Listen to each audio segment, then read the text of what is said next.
नमस्कार. येवकार तुमकां. सध्या काँग्रेस पक्षान फुडल्या वेंचणुकेची तयारी सुरू केल्ली आसा आनी आमी पळयलें हालींच गिरीश चोडणकर हांकां तांणी गोवा प्रदेश काँग्रेस कमिटीचो अध्यक्ष केलो. आतां ह्या सगळ्या पार्श्वभुमीचेर काँग्रेसीची भुमिका कितें आसा, तयारी कशी चल्ल्या आनी गिरीश चोडणकराक कित्याक अध्यक्ष केलो हें जाणा जावन घेवपा खातीर आमी खास स्टुडियोन आपयले आनी तांणी आमच्या मान राखून आमचे बरोबर आसा AICC इन्चार्ज माणिकराव ठाकरे. नमस्कार. Thank you sir. सर तुम्ही सराव करताना एक कॅप्टन ठेवला आणि जेव्हा मॅच खेळायची झाली तेव्हा दुसराच कॅप्टन तुम्ही केला. नाही बरेचदा निवडणूक ज्या वेळेला समोर येते त्यावेळेला सगळ्या बाबींचा विचार करून आपण तो निर्णय घेत असतो काँग्रेसचं नेतृत्व. आणि त्या संदर्भामध्ये अमित पाटकर त्यांनी काही काळपर्यंत चांगलं काम केलं. तर एक नवीन म्हणून त्यावेळेला त्यांच्याकडे जबाबदारी ती दिलीत. आणि त्याच्यानंतर आता ज्या वेळेला आपण निवडणुकीला सामोरं जात असताना थोडा निवडणुकीचा मागचा अनुभव आहे, काही निवडणूक कशा पद्धतीनं लढली पाहिजेत याचाही थोडा अनुभव असला पाहिजेत. ह्या दृष्टिकोनातून पक्ष नेतृत्व निर्णय घेत असतो की आता आपण चेंज केला पाहिजे. हे काही गोव्यामध्येच झालं तसं नाही. देशामध्ये सुद्धा अनेक वेळेला निवडणुकीच्या तोंडावर सुद्धा बदल केल्या गेलेले आहेत. महाराष्ट्रामधलंच उदाहरण घ्यायचं तर अशोकराव चव्हाण प्रांताध्यक्ष होते आणि विधानसभेच्या निवडणुका 2-3 महिन्यावर आलेल्या होत्या. तरी पण त्यांना हे करून बाळासाहेब थोरातांना अध्यक्षपद त्या ठिकाणी दिलं.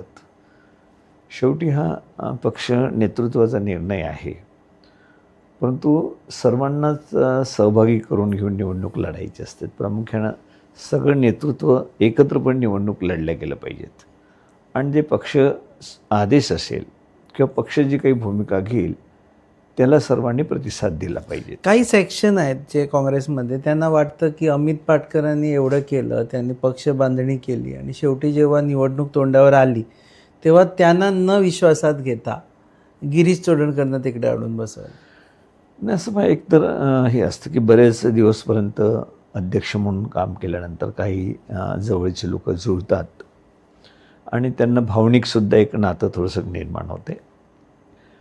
आणि त्यामध्ये काही लोकांना असं वाटतं की चेंज झाल्यावर आमच्यावर काहीतरी अन्याय होईल आणि त्या भूमिकेमध्ये काही कार्यकर्ते असतात, लोक असतात आणि त्यामुळे स्वाभाविकच थोड्या प्रतिक्रिया सुरुवातीच्या काळामध्ये ह्या असतात. परंतु ज्यावेळेला हा विषय समजावून घेतात की बदल होतो आणि पक्ष नेतृत्वाने जो काही बदल करेल त्या पद्धतीनं आपल्याला सगळ्या मिळून वर्क करायचं आहे. इतर जसं आपण आता म्हटलं, मला सुरुवातीला आपण चर्चा करत असताना की कर्नाटकमध्ये किती स्मूथली झालं. Sitaramayya power shift smoothly. सीतारामय्यामध्ये leaders, मुख्य लीडर्स आहे. आजही सुद्धा त्यांची प्रतिमा मोठी आहे. तरी पण त्यांना सांगितलं त्यावेळेला ते दुसऱ्याला त्या ठिकाणी मुख्यमंत्री करायला तयार झालेत. तर हे थोडं पक्ष नेतृत्व करतं, परंतु त्यांना सगळ्यांना समजून घेऊन मानायचं असतं. सगळ्यांना घेऊन बसून बैठकीमध्ये काय केलं पाहिजे असं विचारून कोणी काही त्याला संमती देत नाहीत. कॉन्फिडन्स मध्ये घेतलं नाही म्हणून. कॉन्फिडन्स म्हणजे काय असतं, अनेक दिवसापासून हे माहीतच असते इंटरनल काय होणार आहेत, काय चर्चा चालू आहेत, लोक काय बोलत आहेत. तर ते परफेक्शन काय आहेत, कारण शेवटी निवडणुकीवर जो परिणाम होणार असतो तो लोक काय विचार करतात त्याचा परिणाम जास्त होतो. प्रमुख त्यामध्ये अध्यक्ष किंवा प्रमुख एक नेता चुकतोच असं नाही, किंवा अमितनी काम नाही केलं असं नाही. त्यांनी त्यांच्यापर्यंत काम केलं, पक्षही सांभाळलं.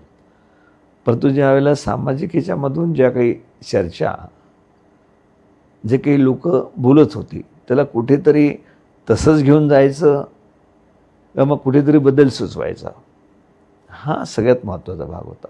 काय बोलत होते पक्ष नेतृत्वाने ते निर्णय घेतला. काय बोलत होते अमित पाटकर विषयी? नाही, आता अनेक गोष्टी अशा होत्या की अमित पाटकरांच्या संदर्भामध्ये काम चांगलं होतं माझ्या दृष्टिकोनातून. तर आम्ही चांगल्या पद्धतीनं ते काम करत होते. म्हणजे काही त्यांच्या लेवलला जेवढं शक्य होतं तेवढं ते करत होते. हं. परंतु असं एक याच्यामध्ये की त्यांना जी चर्चा वर्तमानपत्रातून सुद्धा किंवा कोणी एलिगेशन्स वगैरे असे जे करत होते ते हळूहळू त्याला आम्ही फार क्लिअर नाही करू शकलो. हं. अमित पाटकरांचं काही चुकलं असं बिलकुलच नाही आहे. त्यांनी ज्या सूचना केल्या त्या केल्या. जेवढी लहान मोठी कार्यक्रम घ्यायची होती ते घेतली त्यांनी. पण त्यांची भूमिका कॉम्प्रोमाइज होती असं वाटतं तुम्हाला? नाही, मी नाही म्हणणार असं की मला नाही वाटत होतं. हं. कारण मला जर विचारलं तर मी म्हणेल की हे काहीतरी अपप्रचार आहे किंवा बी जे पीने जशा प्रकारे प्रचार करणं सुरू केलं की काँग्रेसमध्ये काहीतरी ही निर्माण व्हावी. कारण प्रमुख जो कोणी असतो पक्षाचा त्याच्या विरोधामध्ये वेगवेगळ्या पद्धतीने एलिगेशन्स होतात, त्याच्या प्रतिक्रिया उमटतात, लोकांमध्ये गैरसमज होऊन जातो, असं होतं. हं. असं काही प्लेनली आपण नाही घेऊन जाऊ शकत की नाही काहीच नाही आहे, तुम्ही काही म्हणा आम्ही काही विचार करणार नाही, असं नाही होत. कुठेतरी काही गोष्टी ह्या समाजामध्ये टाकल्यानंतर समाजाची जे काही रिॲक्शन असते त्या संदर्भामध्ये कितपत ते खाली जाईल, त्याच्यामुळे रिझल्ट काय येतील, हा सुद्धा विचार पक्ष नेतृत्व करत असतं. सो म्हणजे या मीडिया प्रेशर आणि पब्लिक प्रेशरमुळे अमित पाटकरांना बाजूला काढून गिरीश चोडणकरांना आणलं. नाही, याच्यामध्ये एक गोष्ट स्पष्ट आहे, अमित पाटकरांनी काम केलं नाही केलं असं नाही आहे. हं. आता याच्यामध्ये मीडिया किंवा पब्लिक परफेक्शन जे असतं ना ते निवडणुकीच्या दृष्टिकोनातून महत्त्वाचा मुद्दा असतो. कोणी काही म्हटलं तर लोकांच्या काय प्रतिक्रिया आहेत, लोक काय बोलत आहेत, ह्या गृहीत धरलेच जातं ना. वास्तव तसं असतंच नाही, परंतु त्याचा त्या गृहीत विचार धरल्याच करावा जातात. लागतो. त्याचा विचार करावा लागतो. तुम्ही ऑब्झर्वर्स पाठवले होते इकडे आणि तिन्ही डिस्ट्रिक्टसाठी ऑब्झर्वर्स पाठवले होते आणि ऑब्झर्वर्सनी काहीतरी म्हणे रिपोर्ट दिला आणि त्याच्या अनुषंगानेच हा सगळा जो निर्णय घेतला आहे तो निर्णय झाला. ते तर असतं. शेवटी ऑब्झर्वर पाठवले, त्यांचे काय रिपोर्टिंग आहे, काय लोक बोलले त्यामध्ये तो एक भाग असतोच. पण त्याच्यामुळेच झालं असं नाही. म्हणजे अनेक गोष्टी एकत्रपणे येतात. पण रिपोर्ट नेगेटिव्ह होता त्यांच्या विरुद्ध अमित नाही, ते पाटकर. काय ते अध्यक्षाच्या विरोधामध्ये रिपोर्ट द्यायला त्यांना नोटीस रिपोर्ट केलं. त्या अध्यक्षाच्या जिल्हा अध्यक्षाच्या निवडीच्या संदर्भात त्यांची जबाबदारी होती. परंतु ज्यावेळेला ब्लॉकमध्ये एकत्र येतात, कोणी काय बोलतो, कोणी काय, त्यांना पूर्ण त्या ठिकाणी एकत्रपणे तो रिपोर्ट तयार करावा लागतो. परंतु त्याच्यामुळेच झालं किंवा त्यांनी काहीतरी रिपोर्ट चुकीचा दिला असं नाही. आता सध्यासुद्धा एक क्रिटिसिझम चाललं आहे की गिरीश चोडणकर दरवेळेस जेव्हा निवडणूक असते तेव्हा गिरीश चोडणकर अध्यक्ष असतो, काँग्रेस जेव्हा हरते तेव्हा गिरीश चोडणकर आपली एक मोरल रिस्पॉन्सिबिलिटी म्हणतो, रिझाईन करतो, जातो, परत इलेक्शनला परत येतो. नाही, आपण एक लक्षात घ्या की एकूणच आपल्याला काँग्रेसच्या याची स्थिती माहीत आहे. किती सिनियर लोक काँग्रेसमध्ये आहेत, मतदार काँग्रेसमध्ये आहेत. मोठ्या संख्येनं आजही लोकांना एक काँग्रेसबद्दलची एक आपुलकी आहे आणि काँग्रेसच आमचे प्रश्न सोडू शकतं अशा प्रकारे लोकांची भावनासुद्धा आहे. परंतु त्यामध्ये 11 लोक आलीत गिरीश आजीच्या वेळेला, मागच्या वेळेला, आणि त्या 11मधली 8 लोकं निघून गेली. थोडी सिनियर लोक होती काही त्यामध्ये. आता आमच्याकडे जे होती 3 MLAs आणि नव्यानं लोकांनी निवडून दिले ते आमचे MP. ही 4 लोकं घेऊनच आम्ही पुढे जात होतो. आता त्यामुळे इक्वेशन बसवताना सुद्धा शेवटी पक्षनेतृत्वाला सगळा विचार करावा लागतो. ज्यावेळेला निवडणुकीला तुम्ही समोर जाता त्यावेळेला कसे इक्वेशन असले पाहिजेत, निवडणुकीचा अनुभव असला पाहिजे की नाही पाहिजे. आणि त्याच्यामुळं गिरीश मागच्या वेळेला जरी 11 जागा आल्या असल्या तरी आपल्याला माहीत आहे की 5-6 जागा ह्या थोड्याफार मताच्या फरकाने गेल्यात. आपणच कोणत्या वर्तमानपत्राच्या माध्यमातून मी वाचलं की 2,500-3 हजार जर मतं बरोबर डिवाईड झाली असती तर 6-7 जागा वाढल्या असत्या. म्हणजे काही बहुमतापासून फार लांब होतो का काम काहीच न झालं असं नाही. एलिगेशन त्यामध्ये काही होतात, परंतु ते कितपत खरे आहेत राजकारणामध्ये एलिगेशन्स हे काही लोक मुद्दाम म्हणून त्याला हवा देतात, कारण राजकीय फायदा होईल, आपण हवा दिली तर त्याच्यामधून आपला पक्ष पुढे जाईल, यांच्यावर कुठेतरी दडपण येईल, म्हणजे असे जे प्रयोग होतात ना, त्याच्यामुळे बदनामी हे जास्त प्रमाणात करण्याचा तो भाग असतो. 11 आले आणि शेवटी राहिले 3. आता परत तोच प्रश्न येतो जेव्हा आता निवडणूक येणार.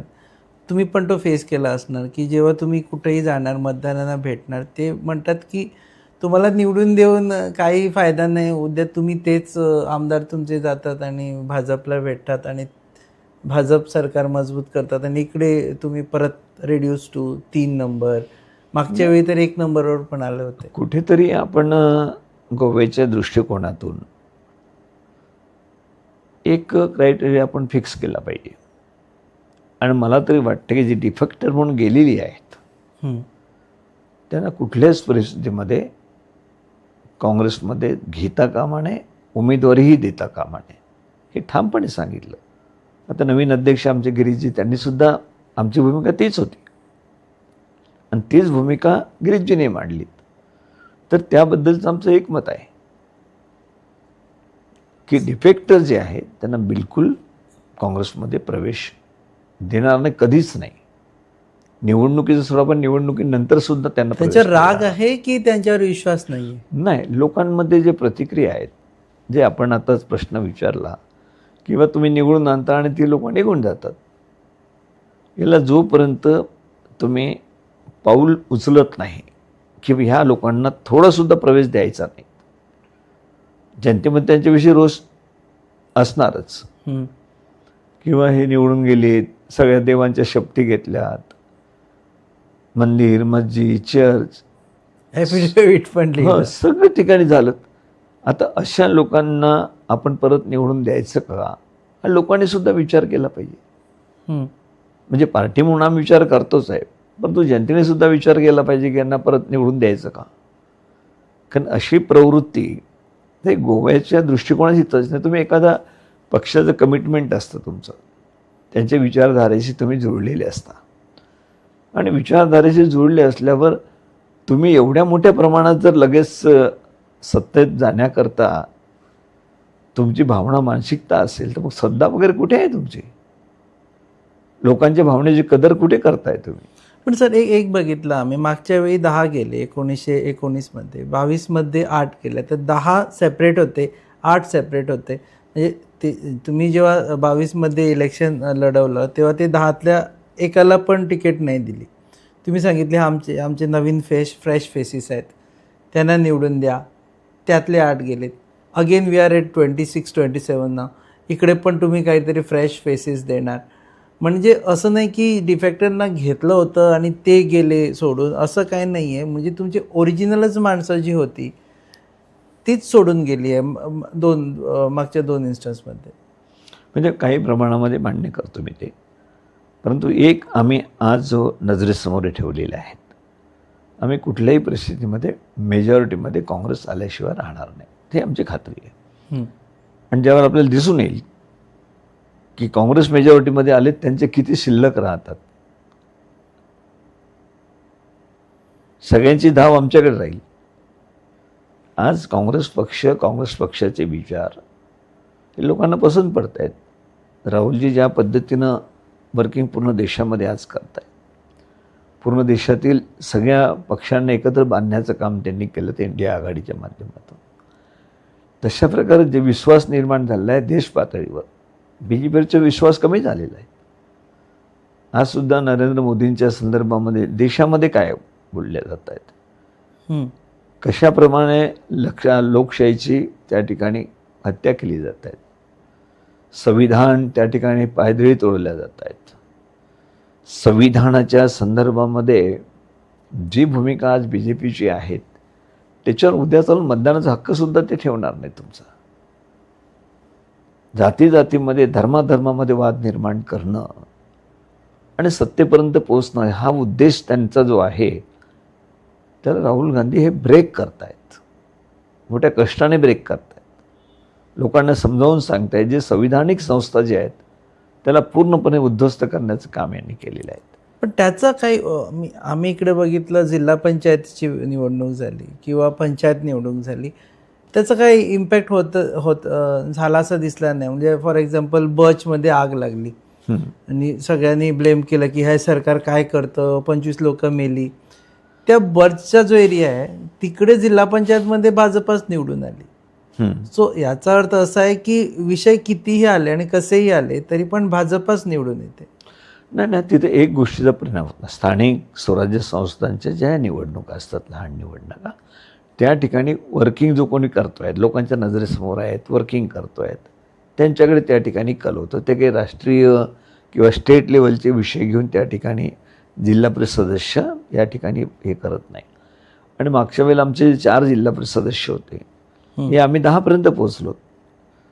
फारसं आम्ही त्यावेळी लक्षही दिलं नाहीत खरंच सांगायचं म्हणजे. तिकीट वाटप करताना किंवा इथं सुद्धा आमचं लक्ष त्यामध्ये फारसं नव्हतं, कारण सगळ्यांचं लक्ष विधानसभेच्या निवडणुकीकडे असतं. मजबूत कॅन्डिडेट तिथं ऐन वेळेवर मिळत नाही आणि जो कोणी त्या ठिकाणी असतो तो त्या ठिकाणी लोकांमध्ये असतो. म्हणून जिल्हा परिषद निवडणुकीमधला हा विषयच वेगळा, विधानसभेच्या निवडणुकीमधले विषय वेगळे. तुम्ही रिफर केलं की आमचे जर मेजॉरिटी आले, 21 लोक आली, तर लोक आमच्याकडे धाव घेणार आणि तो प्रश्नच राहणार नाही की कुणी डिफेक्ट होणार, कुणी येण्याचा विषयच राहणार. पण हा 2017चा आपण जर बघितलं, तुमच्याकडे मेजॉरिटी होती, अल्टिमेट मेजॉरिटी नव्हती, बट लार्जेस्ट पार्टी तुम्ही आला होता, 17 सीटवर आले होते. पण CM कोण व्हायचा या विषयावर जेव्हा तुम्ही 2 दिवस काढले तेव्हा मग लोक जायला लागले आणि देन वी हॅव सीन की भाजपाने आपला सत्ता स्थापन केली. यावेळी CM कोण व्हायचा हा आधीच ठरवणार की इलेक्शन झाल्यानंतर ठरवणार? नाही, शेवटी काँग्रेसची जी पद्धत आहे, इलेक्शन झालं, आमदार जे निवडून येतील ते आमदार ठरवतील कोणाला CM करायचं, ते उघड आहे. ती फॉर्मॅलिटी झाली. पण पक्ष CM फेस देणार का, मुख्यमंत्र्यांचा चेहरा देणार का? जे काही 2-3 चेहरे असतात ते असतातच समोर. म्हणजे लोकांना हे माहीत असतं की हे नाहीतर हे किंवा हे याच्यामधूनच कोणतरी CM होणार. पण पक्ष नेतृत्व जे फायनल करेल त्याला सगळ्यांची संमती असली पाहिजे आणि ती राहणार. शेवटी त्यावर अडकतं की बा वेळेवर ह्या गोष्टीचं, जसं स्मूथली काही गोष्टी आपण करतो देशामध्ये, तशा प्रकारचं स्मूथली होण्याचा दृष्टिकोन आमचं सगळ्यांचं काम राहील त्या पद्धतीने. एक बघितलं आम्ही की गिरीश चोडणकरला तुम्ही इकडे आणलं, त्यांचा से असणार आहे का तिकीट वाटपमध्ये? एक आहे. दुसरी, त्यांच्या विरुद्ध ॲलिगेशन्स झाले इवन तामिळनाडूमध्ये की तिकीट्स विकले गेले, आता काँग्रेस विरुद्ध झाले. सो याच्यावर पण लक्ष राहील का आपलं की तिकीट इकडे विकले जाणार नाही आणि राईट कॅन्डिडेटलाच तिकीट मिळणार? नाही, मला तरी वाटतं की मोठ्या प्रमाणामध्ये हा अपप्रचार असतो. एखादा माणूस कुठे त्या ठिकाणी गेला आणि त्याने तिकीट नाही दिली, अमुकला दिली, तर मग त्याने ती विकली.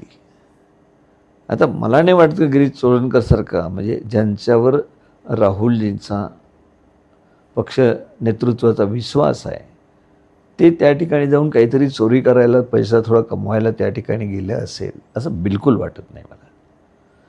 हे ज्यांना नाही मिळाली किंवा माझ्या वतीने याची भूमिका बरोबर नाही राहिली, तर मला जे काही वेदना होत त्याच्यातून ज्या पद्धतीने एलिगेशन्स करतात, कोणते खरे कोणते खोटे, परंतु खोट्या पद्धतीनंच गिरीशवर तामिळनाडूमध्ये आम्ही सर्व चेक केलं, कोण करणार आहे, का केलेत, इतरांना माहीत नाही पण आम्हाला माहीत आहे त्या पाठीमागची त्यांची भूमिका काय होती, काय रोल ते करत होते आणि का केलं.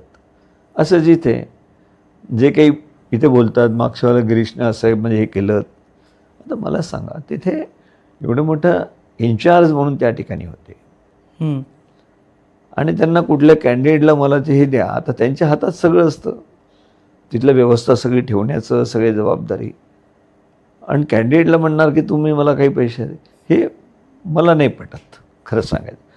कुठलाही प्रभारी असतो तो फार जबाबदारीनं त्या ठिकाणी जबाबदारी पक्ष नेतृत्वाने दिली असते आणि ते एलिगेशन फार चुकीचे आहेत, माझं स्पष्ट मत आहे.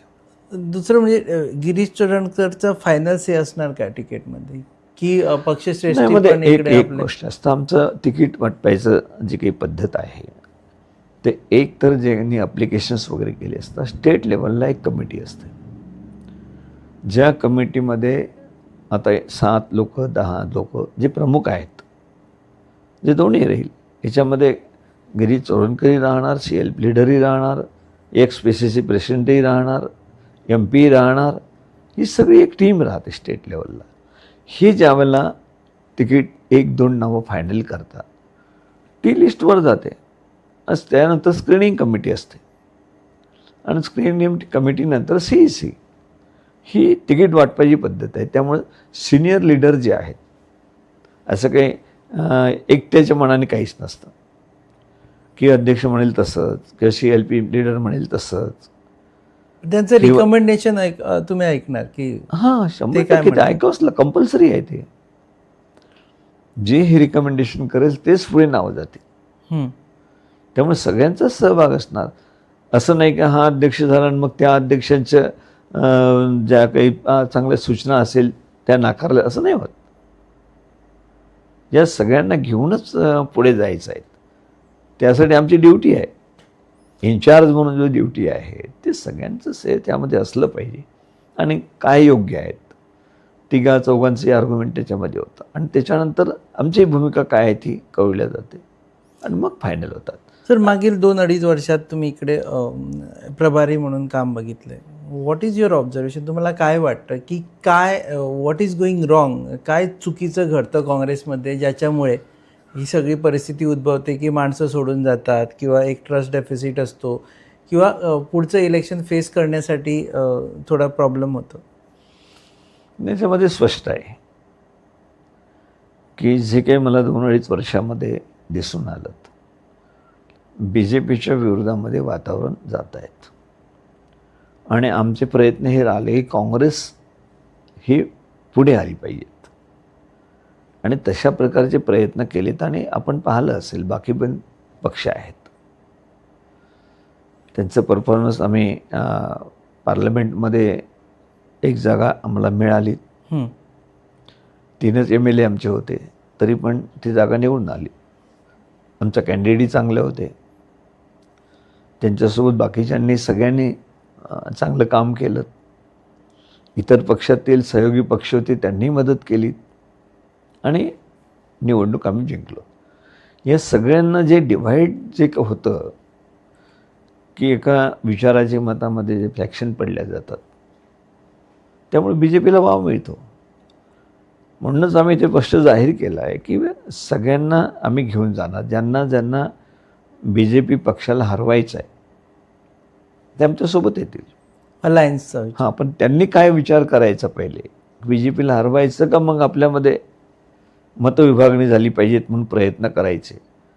काही प्रयत्न तशा पद्धतीने BJPवाले सुद्धा काही लोकांना हे करून देऊन हाताशी घेऊन काही खेळ करण्याचा प्रयत्न करेल. आम्ही पाहूनच राहिलो, काहीतरी खेळ करण्याशिवाय ते राहणार नाही. मागच्या वेळेला जसे काही खेळ केलेत त्यांनी, तसे आतासुद्धा तशा प्रकारचे त्यांचे प्रयोग करतील ते.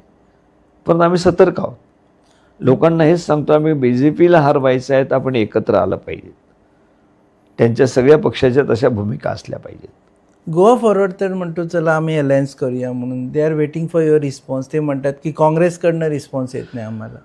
नाही, कसं आहे, अलायन्स करायचं म्हणजे अलायन्स करायला एक विशिष्ट टाईम लागतो. आता नवीन अध्यक्ष आलेले आहेत, त्यावर चर्चा होईल आणि 1 वेळा 2 वेळा 3 वेळा ज्यावेळेला चर्चा होऊन अंतिम बाबी स्पष्ट होतील त्यावेळेला अलायन्स होईल. आता बोलणी चालू होणार आहे अलायन्स विषयी. आता सगळ्या पक्षाची ज्यांची इच्छा आहेत किंवा BJPला हरवायचं आहे त्यांच्या संदर्भामध्ये आम्ही बोलणी करू. सो गोवा फॉरवर्डसोबत तुम्ही शुअरली जाणार की अजूनपर्यंत तो जाणार किंवा जाणार नाही असं इनडिसिसिव्हनेस आहे? नाही, आतापर्यंत मागच्या निवडणुकीला सोबत होतं गोवा फॉरवर्ड. गोवा फॉरवर्डचा काही फार मला वाटत नाही विषय आहेत म्हणून. आमचं अलायन्स आहेत, अलायन्स पार्टनर आहे आणि ते कायम राहावं अशा प्रकारची माझी तरी इच्छा आहे. तुमची इच्छा आहे की विजय सरदेसाई काँग्रेसमध्ये यावेत? नाही, विजय सरदेसाई त्यांची काय भूमिका आहे महत्त्वाचं ते जाणून घेतील. आता गिरीश चोडणकरजी आलेले आहेत आणि बसून एकत्र बसून म्हणजे सगळे एकत्र बसून चर्चा करू त्या विषयावर. तुमची काय इच्छा आहे, त्यांनी यायचं काँग्रेसमध्ये? नाही, माझ्या एकट्या विषय नाही होत. हे जे निर्णय असतात ना स्टेट लेवलचे, हे सगळी प्रमुख लोकांनी एकत्र बसून ते निर्णय घेतले असले पाहिजेत. असं नाही की कोणाला टाळून, पण सगळ्यांचं एकच मत असलं पाहिजे की आम्हाला पुढे जाण्याकरता, आमची मेजॉरिटी होण्याकरता आम्हाला जी संख्येची गरज आहे ती संख्या जुळली पाहिजे. ते सगळे प्रयत्न सुरू आहेत आणि जे आम्हाला दृष्टिक्षेपात दिसत आहे तर आम्ही स्पष्टपणे बहुमतामध्ये येऊ. कुठेही अडचण येईल असं मला वाटत नाही. सर, आम आदमी पार्टीविषयी आम्ही बघितलं की गोव्यात असा सूर येतो की जायचं काँग्रेससोबत जायचं, पण राष्ट्रीय पातळीवर बघितलं, खास करून पंजाबमध्ये जर बघितलं तर ते इक्वेशन बघितल्यानंतर वाटत नाही की तुम्ही आम आदमी पार्टी आणि काँग्रेस कधी असं अलायन्स करून गोव्यात येणार. सो डू यू सजेस्ट की गोव्यासाठी एक्सक्लुझिव्ह केस करून जे राष्ट्रीय राजकारण विसरा, इकडे आपण सोबत राहू असं वगैरे? नाही, आपसुद्धा कसं आपल्याला माहीत आहे की ते राष्ट्रीय पक्ष म्हणून त्याला मान्यताही आहे आणि काँग्रेससुद्धा राष्ट्रीय पक्ष आहे. आता त्यांनी काय भूमिका त्यांची आहे नॅशनल लेवलला ती क्लिअर त्यांनी केली पाहिजे, तरच पुढचं पाऊल टाकता येईल. You are a big brother, तुम्ही फर्स्ट स्टेप घ्यायला पाहिजे. नाही, बिग ब्रदर म्हणून होणार नाही. कारण आम्ही आता पंजाबमध्ये एक दुसऱ्याची सत्तारूढ विरोधी पक्ष म्हणून मेन काँग्रेसच आहेत विरोधी पक्ष म्हणून. आता पंजाबमध्येही काय भूमिका राहील त्यांची ते तर एक दुसऱ्याची फाईटच आहे. BJP तिथं नाहीच. आता ते पाहून जर गोव्याचं इक्वेशन जमवायचा प्रयत्न केला तर अडचणीच आहे. हे गोड आहे. सो ते अवघड होणार, पंजाब अवघड होणार, म्हणून गोव्यासाठी तुम्ही विचार पण करणार नाही? आम्ही विचार करणार नाही असं नाही. पक्ष नेतृत्व शेवटी नॅशनल पार्टी आहे. नॅशनल पार्टीच्या संदर्भामध्ये नॅशनल स्तरावरच त्या संदर्भात चर्चा होते. तिथून जे डायरेक्शन येतील तशा पद्धतीने पुढे जाऊ. सर, शेवटी आता म्हणजे अलायन्सविषयी कधीपर्यंत वी कॅन एक्सपेक्ट, की आपण कधीपर्यंत एक्सपेक्ट करू की एक भूमिका घेणार किंवा एक डिसिजन येणार? कारण आता we are just walking inching closer towards election असं म्हणतो.